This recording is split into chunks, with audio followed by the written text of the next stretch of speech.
How to hide who you follow on X Twitter. Hello and welcome back to our channel. In this video, I'm going to show you how you can hide who you follow on X, formerly known as Twitter.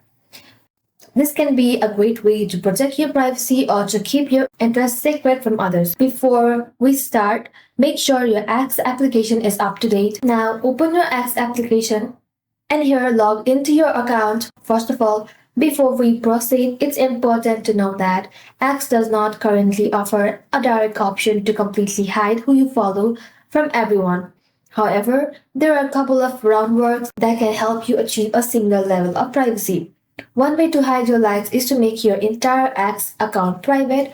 This means that only your approved follower will be able to see your tweets, likes, and other activities. Now, tap on your profile picture at the top left corner of the screen, and on the menu that appears, scroll below and then tap on Settings and Support. From there, select Settings and Privacy, and after that, select Privacy and Safety from the menu under your activity. Find the Audience and Tagging section. Now toggle the switch next to Protect Your to the On position.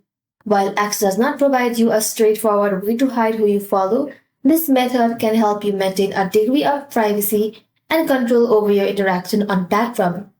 That's it guys, thank you all for watching until the end and stay tuned till our next upload.